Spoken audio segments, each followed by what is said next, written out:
కొనియాడెదన్ హల్లెలూయా పాడేదా ప్రభు నిన్ను కొనియాడెదన్ హల్లెలూయా పాడేదా ప్రభు నిన్ను కొనియాడెదన్. సహోదరి సహోదరులారా, దేవుని మహాకృప చేత సంఘము కూడుకుంటూ దేవుడు ఒక మందిరాన్ని, స్థానిక సంఘాన్ని ప్రేమించి ఇచ్చినందుకై ప్రభును స్తుతిస్తూ ఉన్నాం. ప్రార్థనా పూర్వకంగా ఈ మందిరాన్ని ప్రతిష్ఠ చేసుకున్నటకు వచ్చిన లేఖన భాగాన్ని మనం చదువుకుందాం. దినవృత్తాంతములు 2వ గ్రంథము 5వ అధ్యాయము ప్రారంభ వచనాన్ని, అలాగూ 11 వచనాన్ని 2 వచనాలు చదువుకుందాం. సొలొమోను యెహోవా మందిరమునకు తాను చేసిన పని అంతయు సమాప్తము చేసి అనే మాటను మనము జ్ఞాపకం చేసుకుందాం. తండ్రి కుమార పరిశుద్ధాత్మ నామమున ఈ మందిరముని దేవునికి మహిమార్థంగాను ప్రజలు ప్రార్థన చేయడమును దీన్ని ఓపెన్ చేస్తున్నాం.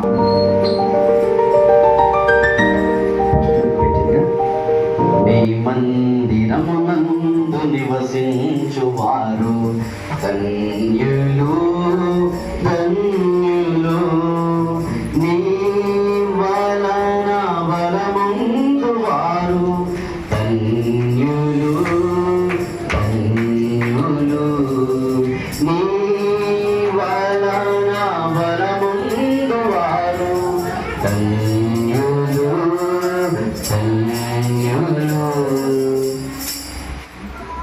నీతి విషయం కొంచెం ముందుకు వచ్చి కూర్చోండి, కొంచెం ముందుకు జరగండి, ముందుకు జరగండి అమ్మ, ముందుకు జరగండి, కొంచెం ముందుకు వచ్చి కూర్చోండి. అందరూ ముందు ఇంకా రావాల్సిన వారు ఉన్నారు కాబట్టి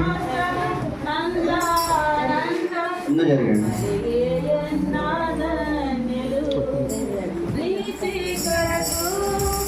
ఆఖరి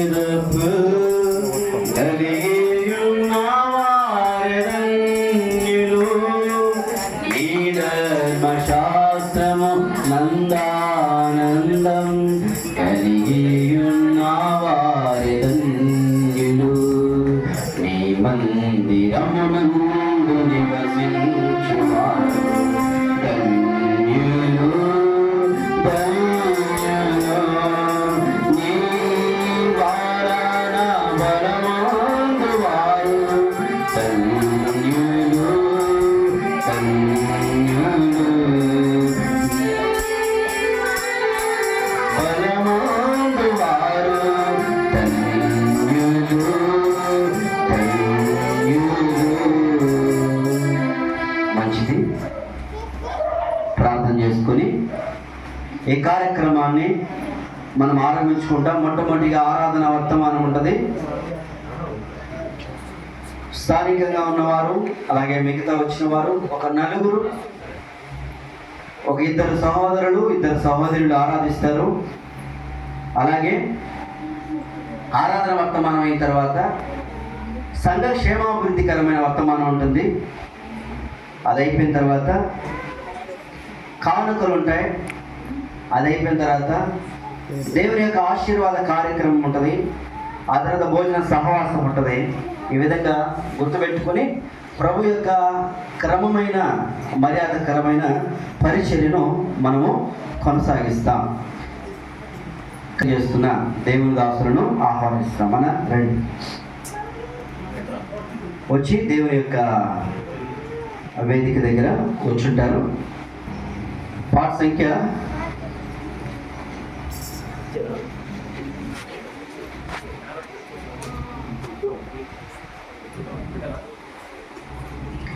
226. పాట సంఖ్య 200. ఉల్లసించి సంగీతము పాడును, లెబానోను సౌందర్యము కలుగును, కర్మెలు షారోనులకున్న సొగసు. షారోనులకు సొగసు ఇచ్చాడు దేవుడు. షారోను కాబట్టి దేవుడు సొగసుగా చేస్తాడు. మార్కాపురంలో మందిరం పేరేం పేరు? హారాము. సిద్ధినారాయణపురం మందిరం పేరు సియోను.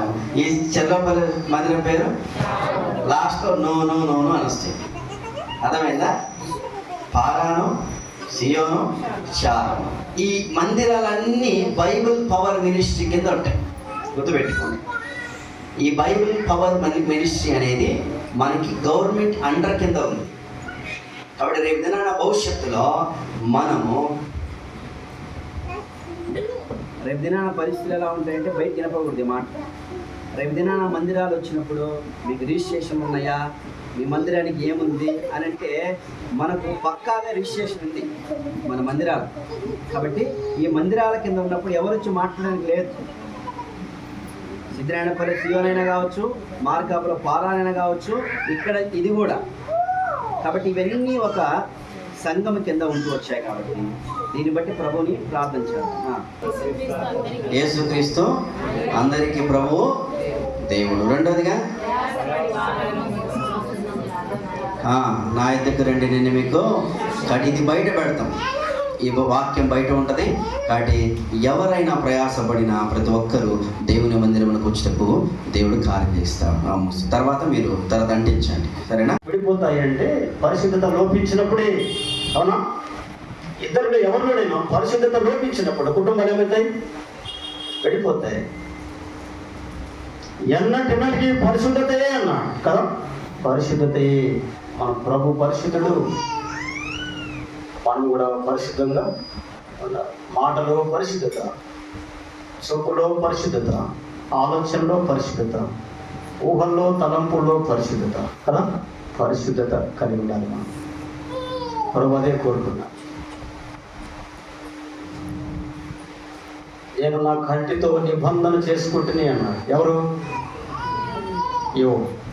నేను కన్నీకుని ఎలాగో చూస్తున్నాను. నిబంధన చేసుకోవాలి కదా. ప్రతి అవయవంతో చేసుకోవాలి.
బైబిల్ పవర్ మినిస్ట్రీస్ లో చక్కని ఆరాధన, బలమైన వాక్య సందేశం, అద్భుతమైన స్వస్థత కార్యాలు, ప్రవచనాత్మకమైన వర్తమానాలు, బైబిల్ స్టడీలు, దైవ సేవకుల కూడికలు, విశ్వాసుల ప్రేమ, సండే స్కూల్ పరిచర్యలు, యూత్ మీటింగ్స్, అనాథలకు, వృద్ధులకు, వితంతువులకు అందరికీ ఆహార అన్నపానీయములు అందించబడుతూ బలమైన దేవుని పరిచర్య కొనసాగించబడుతుంది.